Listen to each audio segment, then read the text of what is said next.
Node.js tutorial. Alright then gang, so in the last tutorial I explained how a client can make a request to a server and how a server can respond to that request. So in this tutorial what we're going to do is go ahead and make our very own server in Node.js, and then we're going to go in a browser and make a request to that server and then deal with that request in Node.js as well. Alright, so how the hell do we make a server then? Well, it is actually pretty simple. We need to use one of Node.js's core modules that it comes shipped with, and that module is the HTTP module. So let's go ahead and store that in a variable called HTTP and set it equal to require, then the module name, which is HTTP. Okay, cool. So now we can use a method that is given to us on this module to create our server. And I always store it in a variable, our server, just so we can reference it later on. You don't have to, you can do it another way if you like. This is the way I do it. And I set that equal to HTTP, the module. Then the method that we can use is called create server. And there we go, guys, we have created a server. Now there is more to it than this, because if we make a request to this server, then currently it's not going to be able to do anything. We're not doing anything in the code here at the minute. So we need a way to deal with those requests. And to do that, we pass a function through here. And this function takes two parameters, a request object and a response object. So the way this works is whenever we send a request to this server, then this function is going to fire. And in this function, we're going to take two parameters, a request object and a response object. Now, the request object comes loaded with details about the request that has been made. And the response object is something we can use to send a response back to the client. Okay, so we're going to do that in this tutorial. Now, before we start sending our response, I just want to take a minute to talk about how we do that and headers. Okay then, so when we make a request to a server and when we respond, then as well as responding with some data or information, we also respond with headers. And on the request, we can send request headers. And you can think of headers as extra information about the request or the response. Much like in a HTML page, you have a head section, right? Which tells the browser a little bit more about the HTML document, but it's not actually shown on the browser. That's a bit like the headers in the response and the request.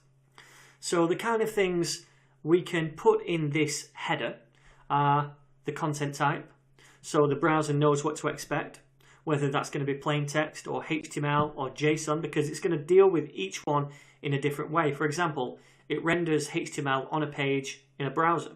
It doesn't do that with plain text. So we need to say the content type. We're telling the browser about the content. Okay, this is all in the headers. We can also put a status in the response headers. And that is something like 200, which means everything was okay, or 404 if the page can't be found. So we're going to go ahead and create these response headers first of all, and then we're going to serve up some information. Okay, so the way we write the response headers is by saying response, that's this object passed through, the response object, dot write head. Okay, and then in here, first of all, the first parameter is going to be the status, and that's going to be 200. Then we're going to pass through an object, and in here I'm going to do the content type. So content type, pay attention to the capital letters there, and the value of this content type, like I say, can be something like HTML or plain text or JSON. I'm going to do plain text for now, so we need to pass through text / plain. Okay, so that's so the browser knows what to do with its content. So now we've set up our response headers. That'll do. And the next thing I want to do is actually end this response and send it to the browser. And to do that, we can use a method called end on the response object. So response.end, and then in these parentheses, we can send back some information or data. So I've said I'm going to send back plain text. So that's what I'll do. I'll just send back, hey ninjas. Okay, so now we're sending back the headers and the response body itself. Cool. So if I was to make a request now by going to my local host, this still wouldn't work. And that's because we've not specified a port number to listen to. If you remember in the last tutorial, I said that we can set up Node.js to listen to a particular port for requests. So we need to do that first of all before we send any requests, otherwise it's not going to be listening for them.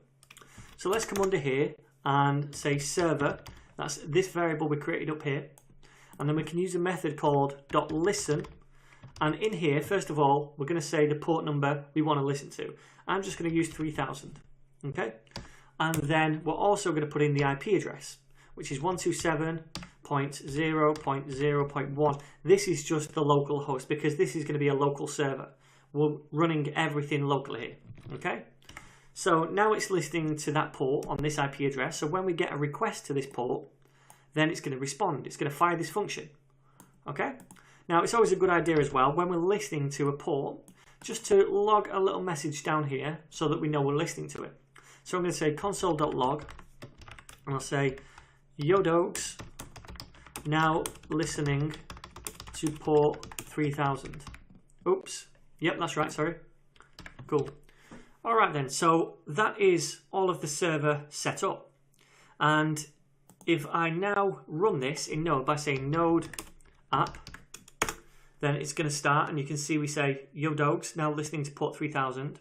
Then I'm going to come to my browser, and I've already typed in the IP address 127.0.0.1. Now I'm going to put in the port number 3000.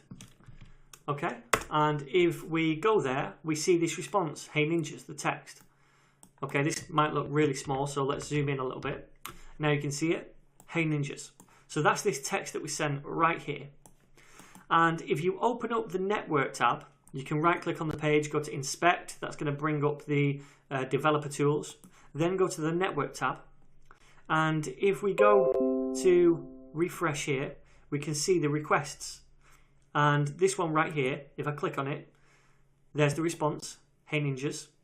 And if we go to headers, you can see the headers that we've set, 200 for the status code, which was here, and then the content type is text /plain. Okay, so they're the headers and they're the preview. Now it doesn't matter what URL we put in here, as long as it's on 3000 port. It can be anything. We've not kind of specified that we're dealing with a particular URL or request. Any request which is sent to this port on this IP is going to be dealt with in the same way. So if I write /hey, then I'm still going to get the same response. Or if I /hey, hello, if I can spell, then we're still going to get the same response. So in a real world application, we need a way to kind of distinguish between what we're requesting. And we're going to look at that in later tutorials. But I think for now, that is how we set up a server on Node.js. One more thing which I'm going to show you is adding in a little statement here. Before I do that, I'm going to cancel out of this process because it's still listening to port 3000. I need to cancel out of here, so Control C.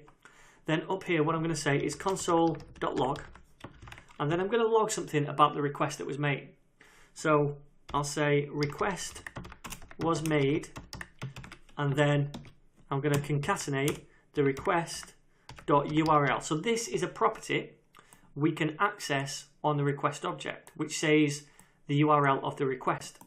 So if I save that now and rerun this node app, so we're listening to port 3000 again. Then if I refresh over here, you can see now we log to the console every time a request was made, which says request was made. And you can see the URL the request was made from. Hey, hello. If we change it to like API, then you can see that logs out API as the URL. All right. We're going to look at routing and doing all that kind of fancy stuff in later tutorials. For now, if you have any questions, feel free to leave those down below. Otherwise,